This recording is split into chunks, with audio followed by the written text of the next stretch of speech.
किसान, बदलते भारत की शान।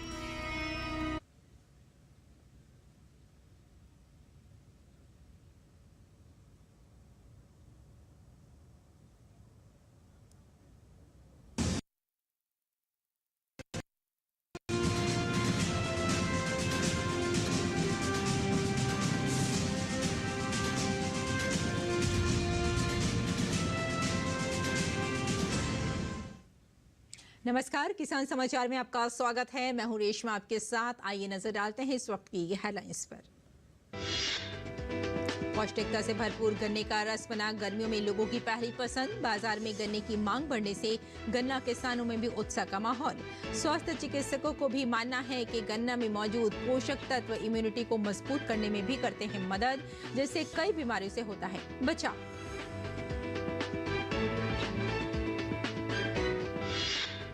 हींग की खेती भी बन सकती है किसानों के लिए फायदे का सौदा। हींग की रोपाई के लिए अगस्त से सितंबर के बीच का महीना माना जाता है सबसे उपयुक्त।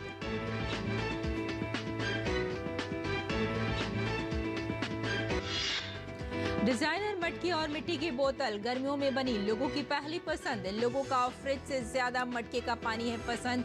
ग्राहकों को आकर्षित करने के लिए कारीगरों ने भी पारंपरिक बर्तनों को बनाया पहले से ज्यादा आकर्षक।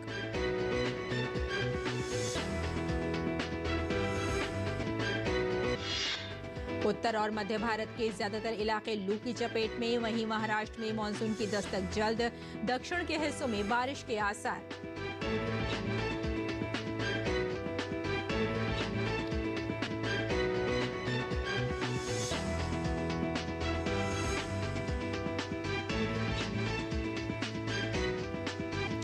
और आइए अब समाचारों पर विस्तार से नजर डालते हैं। गर्मियों में गन्ने के रस की मांग बढ़ने से गन्ना किसानों को बेहद खुशी है। गन्ना किसानों की फसल को न केवल अच्छे दाम मिल रहे हैं, बल्कि इससे गर्मियों में रोजगार भी मिल रहा है। गन्ने का रस न सिर्फ प्यास बुझाने का काम करता है, बल्कि आपको स्वस्थ रखने में भी मदद करता है। गन्ने का रस पोषक तत्वों से भरपूर होता है। स्वास्थ्य चिकित्सकों का भी मानना है कि गन्ने में मौजूद पोषक तत्व इम्यूनिटी को मजबूत करने में मदद करते हैं, जिससे कई बीमारियों से बचाव होता है। गर्मी में कोल्ड ड्रिंक और सॉफ्ट ड्रिंक से कहीं बेहतर गन्ने के रस को लोग भी काफी पसंद करते हैं, क्योंकि ये प्राकृतिक होता है। इसमें किसी प्रकार की मिलावट नहीं होती है।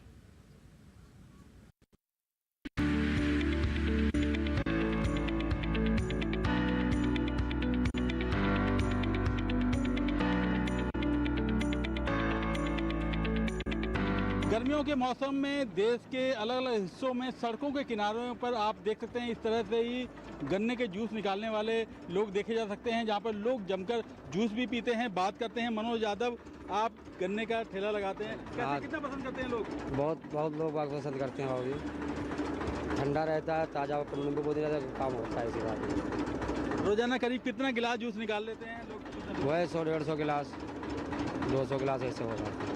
लोग कितना पसंद करते हैं इसे? बहुत बढ़िया पसंद करते हैं बाबू जी, ऐसी कोई बात नहीं। क्या लगता है इसकी वजह से किसानों को फायदा मिल पाता है? किसानों को बहुत फायदा है, जब अपन बेचते हैं तो फायदा है ही किसानों का।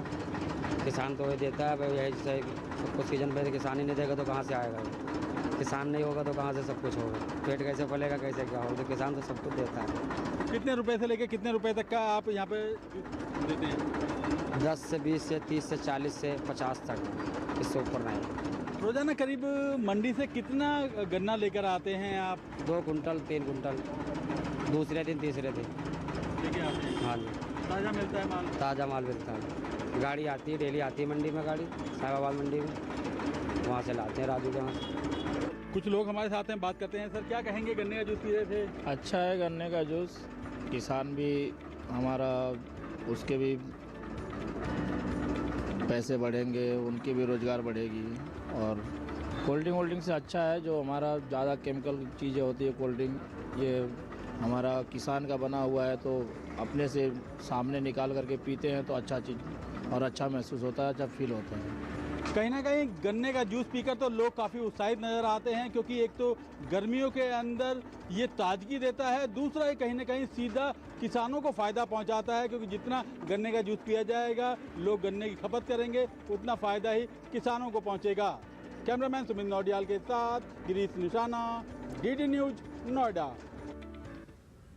दुनिया में भारतीय व्यंजनों और मसालों को सबसे ज्यादा पसंद किया जाता है। वहीं सभी जानते हैं कि प्राचीन समय से ही भारत में पाक कला में हींग का उपयोग किया जाता रहा है। अब देश के किसान कैसे हींग की खेती करके न केवल 2 गुना मुनाफा कमा सकते हैं, बल्कि इस खेती से वो हींग का व्यापार भी कर सकते हैं। हींग के रुपाई के लिए भारतीय जलवायु के मुताबिक अगस्त से सितंबर के बीच का महीना सबसे उपयुक्त माना जाता है, लेकिन इसके आसपास के महीने में भी इसकी रुपाई की जा सकती है। हींग सौंफ की प्रजाति की होती है और ये ईरान मूल का एक पौधा होता है। भारत में हींग कश्मीर और पंजाब के कुछ हिस्सों में पैदा होती है। हींग प्रजाति के पौधे हींग की लंबाई 1 से 1.5 मीटर तक होती है। हींग को इसके पौधों की जड़ से निकाले गए रस से बनाया जाता है। एक बार जब हींग के पौधों की जड़ों का रस निकाल लिया जाता है, तब से ही इसको बनाने की प्रक्रिया शुरू होती है। खाने लायक हींग की गोंद स्टार्च मिलाकर छोटे छोटे टुकड़ों में तैयार किया जाता है और तब जाकर कहीं हींग तैयार होती है। हींग के पौधों को छायादार जगह पर रखा जाता है। भारत में सबसे पहले हींग की खेती हिमाचल प्रदेश में सुदूर लाहौल घाटी के किसानों ने की थी। किसानों ने पालमपुर स्थित CSIR संस्था के द्वारा विकसित कृषि प्रौद्योगिकी की मदद से इसकी खेती शुरू की थी। और गर्मी बढ़ने के साथ ही मिट्टी के बर्तनों की मांग भी बढ़ गई है। ग्रामीण क्षेत्रों के अलावा शहरों में भी जगह जगह मिट्टी के बर्तनों की दुकानें नजर आ रही हैं। लोग मटका, सुराही और मिट्टी के अन्य बर्तन खरीदकर अपने घर ले जा रहे हैं। ग्राहकों को आकर्षित करने के लिए कारीगरों ने डिजाइनदार बर्तन बना रखे हैं। पेश है जयपुर से ये खास रिपोर्ट। गांव की मिट्टी इन दिनों शहरों में खूब महक रही है। परंपरागत वस्तुओं का अपना एक अलग क्रेज होता है जो कभी विलुप्त नहीं हो सकता। इन्हीं में देखें तो प्राचीन समय का फ्रिज कहे जाने वाले मिट्टी के बर्तन भीषण गर्मी में फिर चर्चाओं में हैं। बाजार में जगह जगह छोटी मटकियां, घड़े और सुराही रखी दिखाई दे रही हैं। इन दिनों गर्मी में मिट्टी के बर्तनों की खरीदारी बढ़ गई है। पिछले वर्ष के मुकाबले तकरीबन 30% का इजाफा भी मिट्टी के बर्तनों के दामों में देखने को मिल रहा है।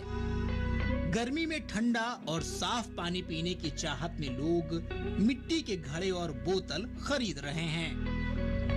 गर्मी आ गई है। गर्मियों में मिट्टी के बर्तन, जो मटके पानी के बर्तन होते हैं, उनका सीजन आ गया है, तो चालू हो गए हैं। सभी तरह के मटके मिलेंगे हमारे पास। सबसे छोटा मटका ये आता है, ये साइज का नॉर्मल 4 लीटर के लगभग पानी आता है इसमें। इससे बड़ा फिर आप 6 लीटर का, 8 लीटर का, 10 लीटर का, जैसा लेना चाहो। और बाहर से मटके आ रहे हैं, गुजरात से भी मटके आ रहे हैं और सीकर से भी मटके आ रहे हैं। सभी तरह के मटके आ रहे हैं, डिजाइन वाले, सिंपल। न सिर्फ ग्रामीण क्षेत्र में बल्कि शहरी क्षेत्र में भी मिट्टी के घड़ों की मांग में बढ़ोतरी हुई है।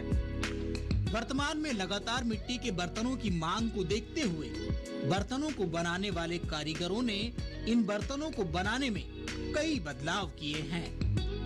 बाजारों में मेहंदिया, कलेर, वालिदाद, उसरी, परासी सहित अन्य बाजार में मिट्टी के घड़े अधिक बिक रहे हैं। गर्मी के दौरान काफी लोग फ्रिज का पानी पीने के बजाय मटके का पानी पीना ज्यादा पसंद करते हैं। लोगों को आकर्षित करने के लिए बाजारों में मटकों को विभिन्न डिजाइनों में बनाया गया है, जो पानी ठंडा रखने के साथ ही आकर्षित भी करते हैं। अब इन मिट्टी के बर्तनों को समय की मांग के अनुसार डिजाइन किया जा रहा है। मिट्टी से बनी बोतलें लोगों के लिए आकर्षण का केंद्र बन रही हैं। ब्यूरो रिपोर्ट, दूरदर्शन समाचार, जयपुर। एक और जहां मॉनसून दस्तक की खबरें जनमानस को राहत पहुंचा रही हैं, वहीं दूसरी ओर भारत के कुछ हिस्सों में अभी भी हीट वेव से लोग बेहाल हैं। मौसम विभाग की माने तो ये स्थिति अभी कुछ हिस्सों में कुछ और दिनों तक बनी रहेगी। अगले 4 से 5 दिनों में दक्षिणी हरियाणा, दिल्ली, दक्षिणी उत्तर प्रदेश, दक्षिण पूर्व राजस्थान, मध्य प्रदेश और दक्षिण पश्चिम आंतरिक इलाकों में आज अधिकतम तापमान 43 से 40 डिग्री बने रहने का अनुमान है। वहीं मध्य प्रदेश के उत्तर पूर्वी इलाकों के साथ ही झारखंड में 8 से 11 जून के बीच, बिहार में 9 और 10 जून, ओडिशा, पंजाब और हरियाणा में 9 से 11 जून के बीच मौसम विभाग ने हीट वेव चलने की चेतावनी जारी की है। बता दें कि कल अधिकतम तापमान पश्चिमी उत्तर प्रदेश में झांसी में 45.8 डिग्री सेल्सियस रिकॉर्ड किया गया। इसी के साथ उत्तर प्रदेश के कुछ इलाकों में अभी भी 8 से 11 जून के बीच हीट वेव चलने की संभावना जताई जा रही है। बिहार में 7 और 8 जून के मध्य उमस भरे मौसम की आशंका है। ओडिशा और झारखंड में 7 जून को उमस और मौसम की तलखी से लोग परेशान रहे। मौसम में जहां लगातार तलखी बनी हुई है, वहीं मानसून के आगे बढ़ने की खबर राहत भी पहुंचा रही है। यानी मौसम कभी सख्त तो कभी नर्म रहने के आसार हैं। मौसम विभाग की ओर से आ रही खबरों के अनुसार मानसून मुंबई सहित महाराष्ट्र के कुछ और हिस्सों में अगले 24 घंटों में मुंबई और आसपास के इलाकों में बिजली हो सकती है। वहीं तेलंगाना, तटीय आंध्र प्रदेश, दक्षिण छत्तीसगढ़ और दक्षिण ओडिशा के कुछ हिस्सों, पश्चिम मध्य के बाकी हिस्सों और उत्तर पश्चिम बंगाल की खाड़ी के कुछ और हिस्सों में अगले 3 मानसून के आगे बढ़ने की संभावना बनी हुई है। इसके में पश्चिमी और पूर्वी राजस्थान के कुछ हिस्सों व पंजाब और हरियाणा में कई जगह धूल भरी आंधी के साथ गरज के साथ हल्की हो सकती है। दिल्ली और आसपास के इलाकों में धूल बारिश हो सकती है। वहीं मध्य प्रदेश, झारखंड, पंजाब और ओडिशा के अलग अलग इलाकों में गर्म हवाएं हैं।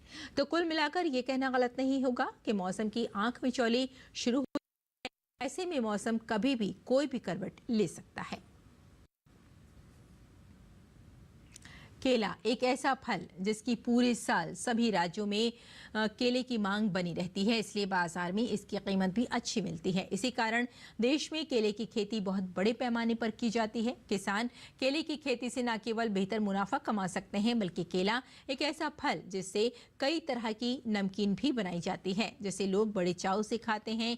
देश में हमारे किसान केले की लगभग 500 प्रजातियों से ज्यादा की खेती करते हैं, लेकिन अच्छी पैदावार के लिए टिश्यू कल्चर तकनीक से तैयार किए गए पौधों को लगाने की सलाह दी जाती है। कृषि विशेषज्ञों का भी कहना है कि टिश्यू कल्चर तकनीक से केले की खेती में किसान भाई अधिक मुनाफा कमा सकते हैं, लेकिन इस तकनीक से पौधे तैयार करते वक्त काफी ध्यान और सावधानी रखने की जरूरत होती है, नहीं तो फायदे के स्थान पर नुकसान भी हो सकता है। टिश्यू कल्चर से पौधे तैयार करते वक्त केले के पेड़ से 5 से 6 सेहतमंद पत्ते लिए जाते हैं और इनके बीज 5 सेंटीमीटर की दूरी पर रखे जाते हैं। पौधे लगाने के बाद सख्त होने लगे तो पत्तों की 25 से 30 जड़ें बनना अनिवार्य है। टिश्यू कल्चर तकनीक से तैयार किए गए पौधों का विकास अच्छी से होता है, जबकि साधारण तकनीक से बनाए पौधों के खराब होने की संभावना ज्यादा होती है। टिश्यू कल्चर से तैयार पौधे जल्दी बढ़ते हैं और अधिक फल भी देते हैं। इसके अलावा ये रोग मुक्त और फल भी बेहतर और अच्छे आते हैं। साथ ही इसकी फसल लगभग 10 महीने में तैयार हो जाती है। इसके बाद 8 से 10 महीने के बाद दोबारा फसल भी आ जाती है। इस तकनीक से 2 साल में किसान केले की फसल से अच्छा मुनाफा कमा सकते हैं। और आज हम बात कर रहे हैं आपके साथ तिलहन फसलों की। इसी कड़ी में किसान अलसी की खेती से भी अपने खेतों में मुनाफा कमा सकते हैं। अलसी देश के विभिन्न भागों में तिलहन के रूप में उगाई जाती है। ये एक बहुमूल्य औद्योगिक तिलहन फसल के रूप में जानी जाती है और अलसी की बाजरे कीमत काफ़ी अच्छी रहती है, क्योंकि इसके प्रत्येक भाग किसी न किसी रूप में उपयोग किया जाता है। अलसी को केवल खाने वाले तेल के रूप में ही नहीं, बल्कि इससे दवाइयाँ भी बनाई जाती हैं। अलसी की खेती हमारे देश में लगभग 2.96 लाख हेक्टेयर के क्षेत्र में की जाती है, जो कि विश्व का कुल 15% है। इस हिसाब से देश में बहुत सारे किसान अलसी की खेती कर रहे हैं। ऐसे में किसान अलसी की खेती से अच्छा उत्पादन ला सके, इसके लिए सबसे ज़रूरी होता है कि अलसी की फसल को रोगों से बचाना। अलसी के प्रमुख रोगों में कई रोग शामिल हैं। और आइए अब जान लेते हैं मंडी भाव के बारे में।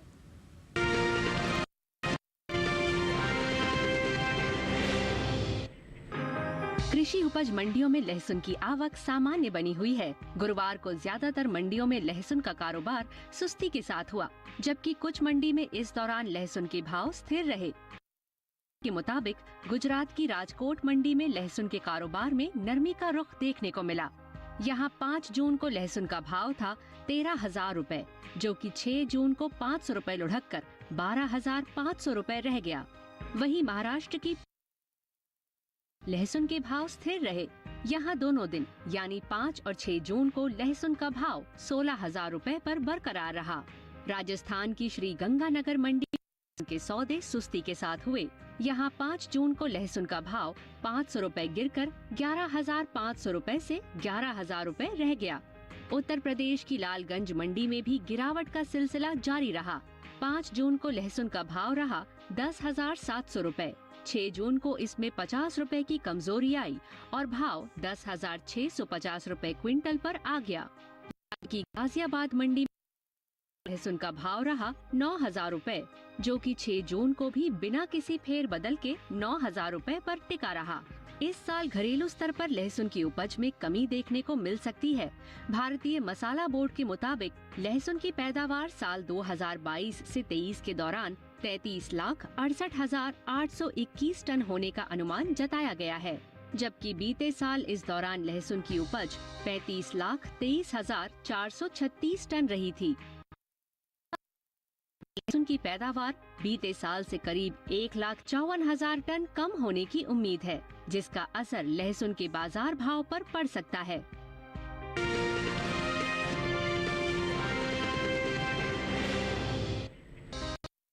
कृषि उपज मंडियों में सरसों की खरीद मिले जुले रुख के साथ हुई, जबकि कुछ मंडी में इस दौरान सरसों के भाव में कोई बदलाव देखने को नहीं मिला। एग मार्केट के मुताबिक गुजरात की राजकोट मंडी में 5 जून को सरसों का भाव रहा 5,050 रुपए, जो कि 6 जून को भी 5,050 रुपए पर टिका रहा। जबकि राज्य की ध्रोल मंडी में तेजी के साथ कारोबार हुआ। यहाँ 5 जून को सरसों का भाव रहा 4,750 रुपए, जो 6 जून को 690 रुपए चढ़कर 5,440 रुपए क्विंटल पर पहुँच गया। राजस्थान की लालसोट मंडी में सरसों के सौदे नरमी के साथ हुए।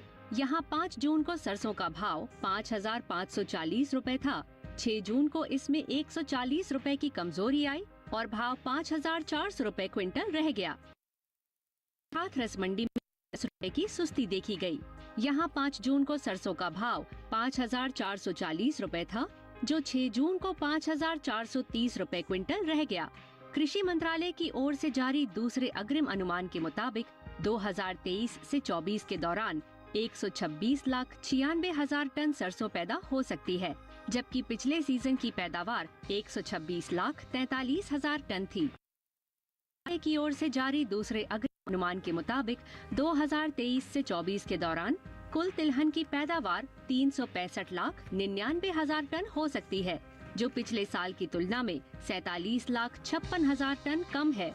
आपको बता दें कि बीते साल तिलहनी फसलों की उपज 413,55,000 टन रही थी।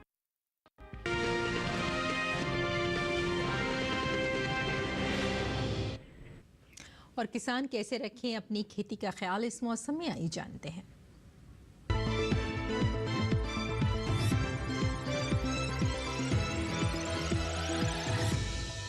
नमस्कार, आप देख रहे हैं डीडी किसान। मैं हूं एआई कृष और आज हम पंजाब और हरियाणा में होने वाली खेती किसानी से संबंधित सलाहों के बारे में पूरी जानकारी देंगे। मौसम को ध्यान में रखते हुए पंजाब के किसान धान की नर्सरी तैयार कर लें। वहीं टमाटर, बैंगन, मिर्च और शिमला मिर्च में सिंचाई करें। साथ ही यहाँ के किसान कद्दू वर्गीय फसलों में भी नियमित अंतराल पर सिंचाई करें। फसलों में जरूरत के अनुसार सिंचाई करें, अधिक पानी देने से बचें। बढ़ती गर्मी को देखते हुए संभव हो तो फसलों को छाया प्रदान करें। मार्च में बोई गई खरीफ प्याज की नर्सरी की देखभाल करें और नियमित अंतराल पर सिंचाई करें। पंजाब में सिंचित परिस्थितियों में मूंगफली की बुवाई करें। साथ ही मूंगफली फसल की बुवाई के 3 और 6 सप्ताह बाद 2 बार गुड़ाई करें। पंजाब के किसान कपास और मक्का की बुवाई कर सकते हैं। अधिक उपज के लिए नियमित अंतराल पर खीरा और अन्य सब्जियों की तुड़ाई कर लें। बात करें हरियाणा की तो यहाँ के किसान कपास की बुवाई कर लें। कपास के बेहतर अंकुरण और फसल की मजबूती के लिए बुवाई से पहले सिंचाई जरूर करें। हरियाणा में धान की बुवाई के लिए खेत तैयार करें। पानी की बचत के लिए धान की सीधी बुवाई, खेत में शाम के समय सिंचाई करें। साथ ही मिट्टी की नमी बनाए रखें। हरियाणा में भिंडी, लोबिया और कद्दू वर्गीय सब्जियों की बुवाई के लिए अभी का समय उपयुक्त है। यहाँ के किसान चारा फसल के लिए मक्का, ज्वार, बाजरा, नेपियर बाजरा और गिनी घास की बुवाई शुरू करें। यह कम उत्पादन अवधि के दौरान अच्छी गुणवत्ता वाला चारा प्रदान करने में सहायक हो सकते हैं। इसके अलावा हरियाणा में गर्मी बेहतर वृद्धि के लिए 7 से 12 दिनों के अंतराल पर सिंचाई करें। इसी तरह कृषि और किसानों से जुड़ी हर महत्वपूर्ण जानकारी के लिए हमारे साथ जुड़े रहिए और देखते रहिए डीडी किसान।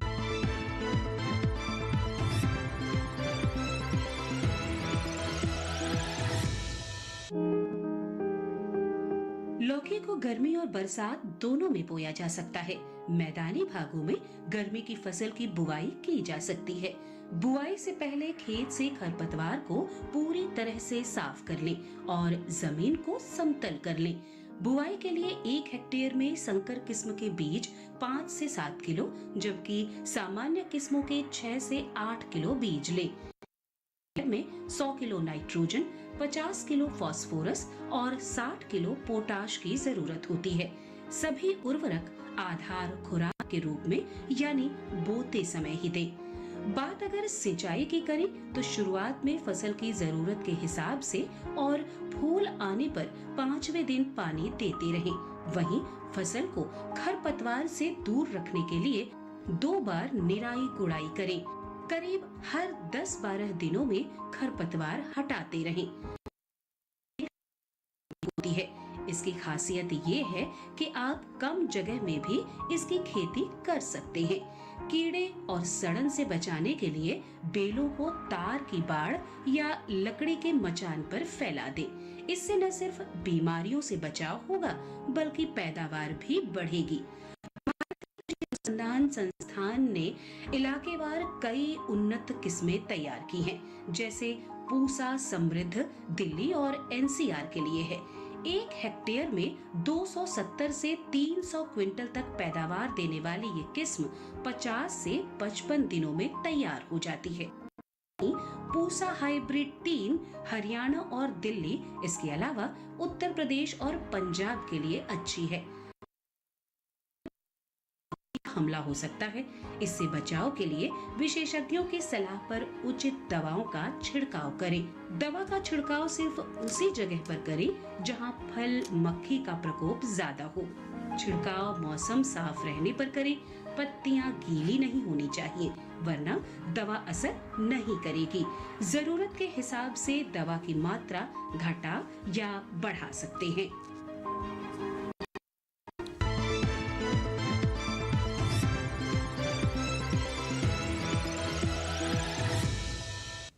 और खेती किसानी के साथ साथ आइए नजर डालते हैं कुछ और महत्वपूर्ण खबरों पर। खास खबर में एक बार फिर से नरेंद्र मोदी के हाथ में देश की कमान होगी। 9 जून की शाम नरेंद्र मोदी तीसरी बार प्रधानमंत्री पद की शपथ लेंगे। 2014 और 2019 के बाद अब फिर अगले 5 साल के लिए मोदी प्रधानमंत्री बनेंगे। राष्ट्रपति भवन में 8, 15 और 22 जून को चेंज ऑफ गार्ड समारोह नहीं होगा। राष्ट्रपति भवन के प्रांगण में प्रधानमंत्री और मंत्रिपरिषद के शपथ के ग्रहण समारोह की तैयारियों और राष्ट्रपति की ओर से संसद के दोनों सदनों को संबोधित करने के कारण फैसला लिया गया है। इस अवसर पर भारत के पड़ोसी देश और हिंद महासागर क्षेत्र के नेताओं को विशिष्ट अतिथि के रूप में आमंत्रित किया गया है। श्रीलंका के राष्ट्रपति रानिल विक्रमासिंघे, मालदीव के राष्ट्रपति डॉक्टर मोहम्मद मोइजू, राष्ट्रपति अहमद अफीक, बांग्लादेश के प्रधानमंत्री शेख हसीना ने शपथ समारोह में स्वीकार कर लिया है। खास बात यह है कि मोदी सरकार के शपथ ग्रहण समारोह में श्रमिकों और स्वच्छाग्रहियों को भी विशेष तौर पर आमंत्रित किया जा रहा है। बीजेपी संगठन की अहम बैठक अमित शाह की कर बुलाई गई। पार्टी महासचिव बी.एल. संतोष के नेतृत्व में बैठक हुई, जिसमें जेपी नड्डा भी मौजूद रहे। लोकसभा चुनाव 2024 में भारतीय जनता पार्टी को उत्तर प्रदेश में मिली हार के बाद लखनऊ में उत्तर प्रदेश के मुख्यमंत्री योगी आदित्यनाथ ने अपने मंत्रिपरिषद के साथ बैठक की अध्यक्षता की। तेलुगु देशम पार्टी के अध्यक्ष एन चंद्रबाबू नायडू 12 जून को विजयवाड़ा में आंध्र प्रदेश के मुख्यमंत्री पद की शपथ लेंगे। एन चंद्रबाबू नायडू अपने सलाहकारों द्वारा तय शुभ समय सुबह 11:27 पर शपथ लेंगे। पीएम नरेंद्र मोदी, उनके मंत्रिमंडल के सहयोगी, विभिन्न राज्यों के मुख्यमंत्री, भाजपा और अन्य एनडीए सहयोगी दलों समारोह में हिस्सा लेंगे।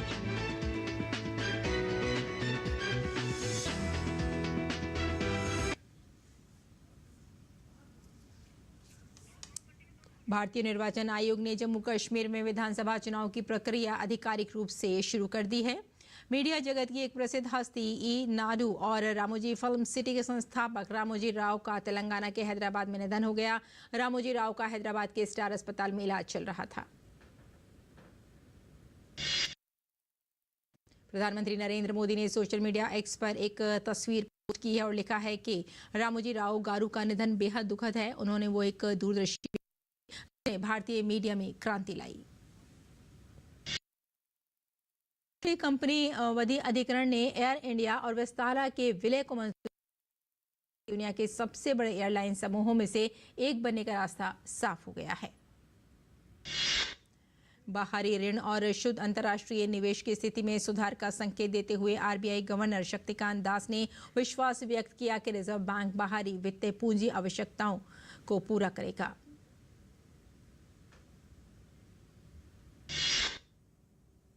तो किसान समाचार में फिलहाल इतना ही। अनुमति दें। नमस्कार।